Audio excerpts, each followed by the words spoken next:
Des voyants au rouge dans l'immobilier neuf. On va parcourir aujourd'hui une émission qui a été faite sur BFM Business et je vais te le commenter et tu vas voir que ça a un lien fort avec mes précédentes vidéos. Donc reste jusqu'à la fin de cette vidéo aussi parce que tu vas encore apprendre des choses et surtout ce n'est même pas moi qui vais le dire aujourd'hui.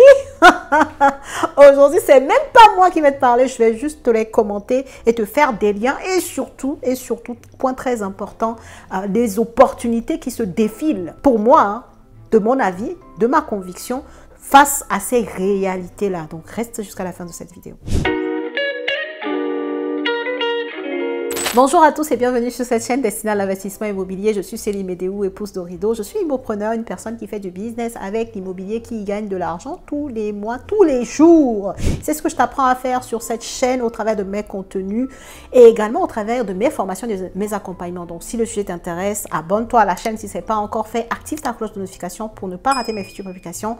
Et deuxième chose, va télécharger ton cadeau de bienvenue en barre de description de cette vidéo, les 10 commandements de l'investissement immobilier rentable. Donc aujourd'hui, comme je te le disais dans l'introduction, on va parcourir ensemble une émission qui s'est produite sur BFM où on parle vraiment de la crise, Bon, moi, je te dis très souvent et avant même de te parcourir cette vidéo, je te le dis, ce n'est pas la peine de d'être en émotion quand tu écoutes certains médias. Mais par contre, sois sage et peut-être prends les bonnes informations, tu vas prendre l'essence des choses qu'ils veulent dire et laisse la forme, quoi. Laisse la forme.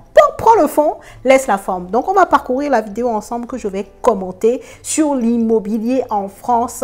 Et à la fin de la vidéo, et peut-être au cours de la vidéo, je vais voir, hein, c'est la première fois que je fais ce format. D'ailleurs, tu me diras en commentaire, par tes likes et tout ça, si ce format te plaît. Et puis, j'en ferai d'autres de la sorte, en fait. Donc, je vais commencer tout de suite et on va voir ensemble ce qui se dit dans cette émission. On va parler de l'ancien et on va essayer de mieux vous faire comprendre les enjeux qui sous-tendent maintenant ce marché qui était déjà en crise, vous le savez si vous nous suivez jour après jour. Première demi-heure donc qui concerne le neuf. Bonjour Jean-Louis Dellauro. Bonjour Cédric. Journaliste BFM Business et grâce à vous on va essayer de poser un petit peu les choses. D'abord sur l'état des lieux dans le neuf. On va pas mâcher nos mots, ça va mal. Oui, c'est assez simple, hein. Tous les voyants.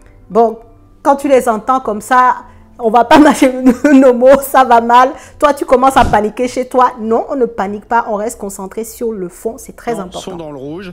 Déjà, les permis de construire, hein, les permis qui ont le nombre de permis a brutalement chuté depuis août dernier. On est quasiment à moins 18%, c'était un pic en août dernier. Mais il faut quand même le dire, ça reste un niveau finalement qui est encore à peu près correct. On tourne autour des 430 000 logements autorisés au cours des 12 derniers mois, ce qui est grosso modo dans la moyenne de ces dernières années. Mais le problème, c'est la tendance. Mais ce sont surtout les mises en chantier qui sont très basses.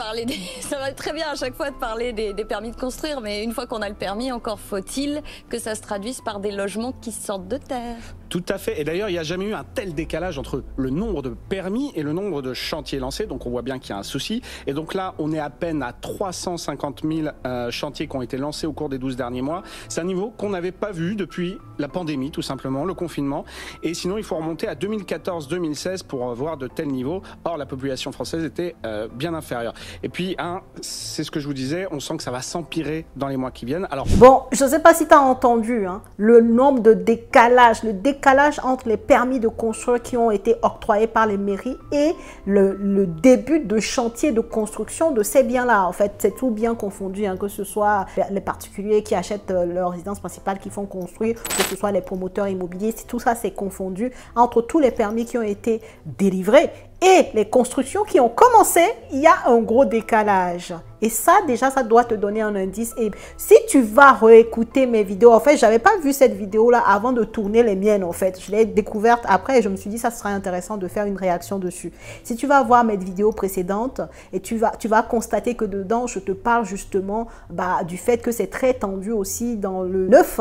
Et bref, va regarder les autres vidéos et viens regarder celle-là. Tu comprendras mieux le lien entre les deux et reste jusqu'à la fin parce qu'on va parler de l'opportunité derrière. Mais en tout cas, ce qui est sûr, c'est qu'en ce moment, les gens ont le permis de construire, mais ne peuvent pas justement démarrer leur chantier. Et pourquoi il va le dire dans la suite de son intervention. Pourquoi est-ce qu'on a tant de mal à construire? Le premier facteur, ce sont bien sûr les taux d'intérêt.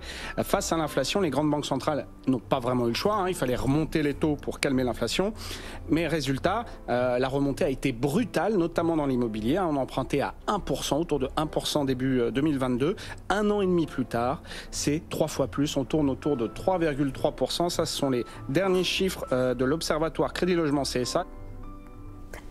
Début 2022, on empruntait à 1%. Tu étais où? Et pourquoi tu n'as pas investi en 2022? Bon, ne viens pas commencer à pleurer en commentaire. Garde tes pleurs pour toi parce que il faut assumer. Mais la réalité, elle est là. On était à 1% en 2022. Moi, j'ai eu un crédit en 2022 que je n'ai même pas encore commencé à payer puisque je suis en période de différé. J'ai regardé juste parce que je fais les points tous les ans pour les impôts et tout ça. J'avais regardé le taux ridicule par rapport à aujourd'hui.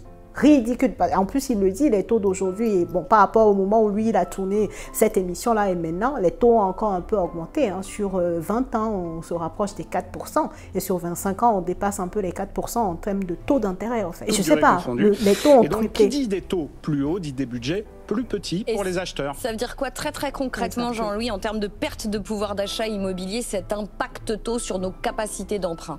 Alors moi, je vous ai pris un exemple qui est assez classique. Un couple, on va dire de 35 ans, la trentaine, qui gagne 4 000 € à eux deux. Donc ils peuvent rembourser une mensualité d'un tiers de leur revenu, grosso modo. Début 2022, ils pouvaient emprunter autour de 340 000 € sur 25 ans. Aujourd'hui, avec les mêmes revenus, le même couple, leur capacité d'emprunt est passée à 255 000 €. Est-ce que tu t'en rends compte, en fait? Le même couple. Est-ce que tu te rends compte de la manière dont ils ont perdu de la capacité d'emprunt, en fait? Donc, quand tu vas regarder mes autres vidéos où je te parlais du fait qu'à cause de l'augmentation des taux, en fait, les gens se retrouvent avec des budgets pour leur projet tellement bas qu'ils préfèrent quoi? Qu'ils préfèrent ne plus acheter, en fait. Qu'ils préfèrent attendre que leur situation évolue, qu'ils gagnent plus d'argent. Bref, va regarder la vidéo en question. Mais c'est ça, en fait. On est aujourd'hui sur un fait, les taux augmentent. Demain, je veux m'acheter une maison. C'est le cas des gens, de certaines personnes qui ont leur permis de construire et arriver devant la banque. En fait, la banque, elle ne finance plus.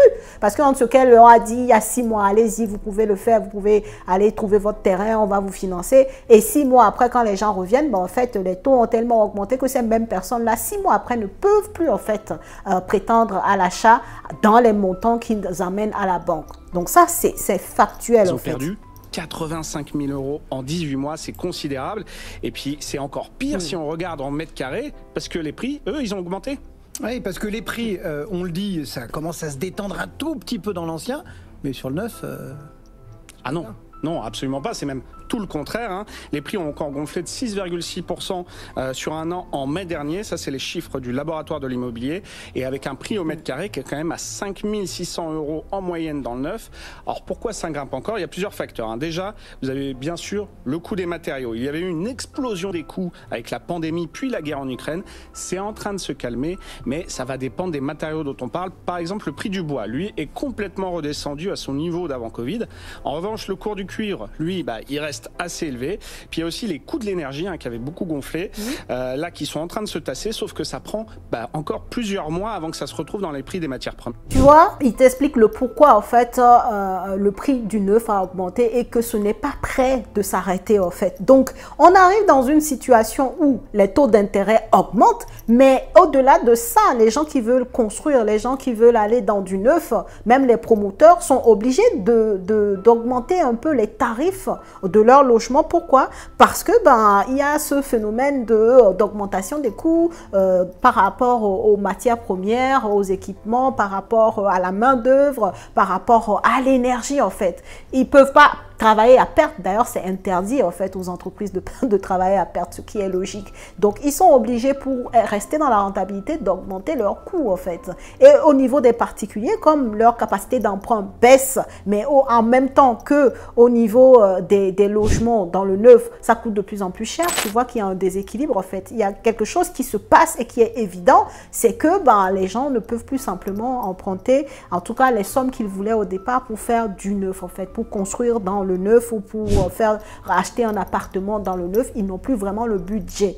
Et en parallèle de ça, comme il le dit, dans l'ancien, les prix commencent à un peu baisser. Et ça, je te l'ai dit hein, dans l'une de mes vidéos aussi qui est sortie peut-être la semaine dernière. Va regarder dans les vidéos récemment publiées. Je te disais en fait que c'est maintenant que dans l'ancien, les prix vont baisser en fait. Les prix vont vraiment baisser parce que les vendeurs qui se sont retrouvés à avoir leurs biens qui soient revenus à la vente pour une troisième fois comprennent aussi avec l'actualité et l'augmentation de taux que les potentiels acheteurs n'ont plus les mêmes moyens qu'il y a 2 ans. Donc maintenant, ils commencent à acquiescer en fait les négociations de prix. Ils commencent comme une fatalité à se dire ok, je vais m'y faire en fait. Pas tous encore, mais en tout cas certains vendeurs commencent à être dans cette dynamique là et donc on assiste à une baisse de prix quoi. Après il y a toujours des baisses classiques par rapport au pourquoi de la vente, hein, les retraités qui ont des problèmes de santé, crise, taux d'intérêt élevé ou pas, eux ils sont disposés à baisser les prix et ils le font toujours depuis quoi. Donc là il y a ce nouveau type de personnes qui n'étaient pas en mode j'accepte les négociations, qui le deviennent et donc qui permettent à l'ancien, en tout cas dans l'ancien, d'arriver à baisser les prix quoi. Donc je vais m'arrêter là, la vidéo elle est un peu plus longue que ça, mais la substance que je voulais que tu retiennes, ils l'ont déjà abordé. Le fait que dans le neuf, eh ben, l'État octroie des permis de construire, mais il y a moins de construction. Quelle est la conséquence pour toi dans l'ancien? La conséquence dans l'ancien, eh ben, c'est que ces personnes-là qui n'ont pas pu en fait acheter, qui n'ont pas pu faire leur déménagement, qui n'ont pas pu accéder à leur propriété parce que leur taux, leur capacité d'emprunt ne le permettent plus, ces personnes ils font quoi? Eh ben, ils restent locataires pour la plupart. Sauf si la personne elle était déjà propriétaire et qu'elle se disait bon j'ai aujourd'hui un T2, je vais le mettre en location pour partir en maison. Bon, tu vois, toutes ces personnes-là en fait restent là où ils sont aujourd'hui et ça crée une tension sur le locatif. C'est là où je veux t'emmener en fait.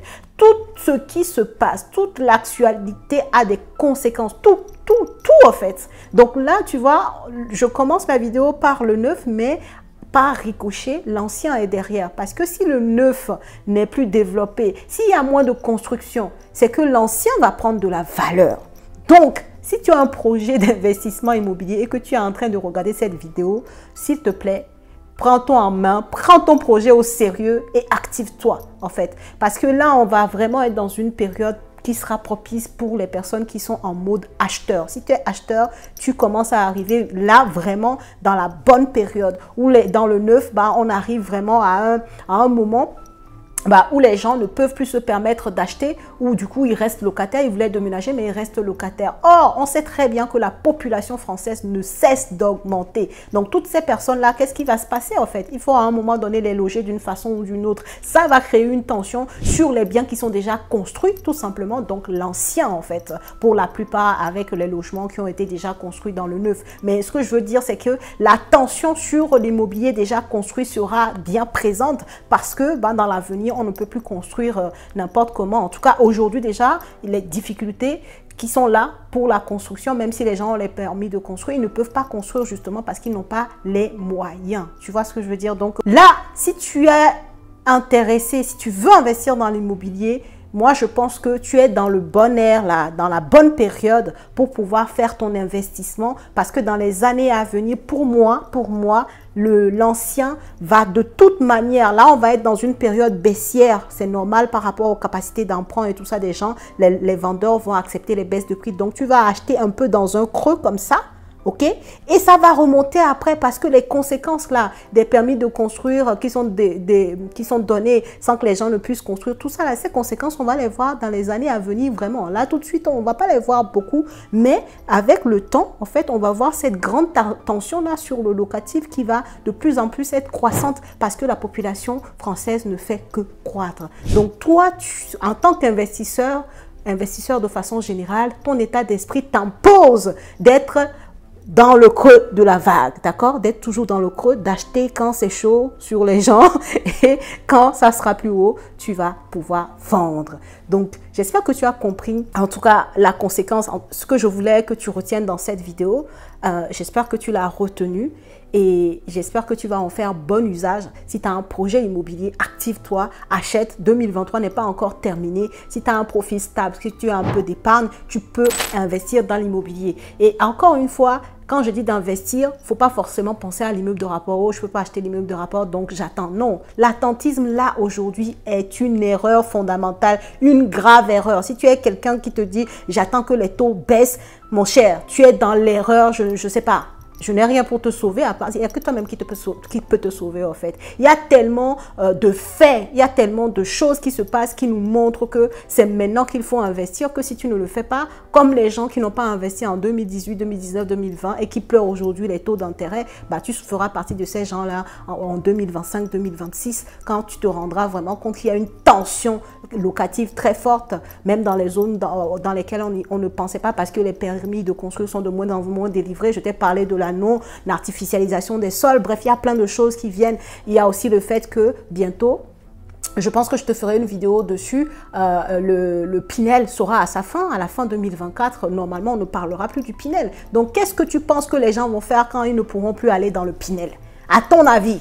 Ils vont nous rejoindre dans l'ancien, pour la plupart. Sauf si le gouvernement prend un autre truc qui correspond un peu au Pinel. Mais sinon, là, les gens qui vont dans le Pinel pour profiter voilà, des facilités fiscales, bah, ces personnes-là, comme dans l'ancien, on a aussi des facilités si on fait du déficit foncier et tout ça. Hein, il y a des facilités dans l'ancien. Tu le sais si tu me suis ou tu as fait ma formation. Tu as les informations. Donc, ces personnes-là vont nous rejoindre. Et donc, la masse de personnes qui vont investir dans l'ancien sera plus grande. Donc, est-ce que c'est à ce moment où il y aura du monde pour acheter l'ancien que toi tu vas y être? Non, il faut y être avant les autres. Donc c'est pour ça que je te dis que c'est maintenant, là, tout de suite, qu'il faut activer ton projet et pouvoir y aller à fond en fait. Voilà, en tout cas, si tu as ton projet qui est solide et que tu es motivé pour le réaliser, je t'invite à prendre rendez-vous avec nous pour qu'on puisse en discuter avec toi et voir si on peut t'accompagner.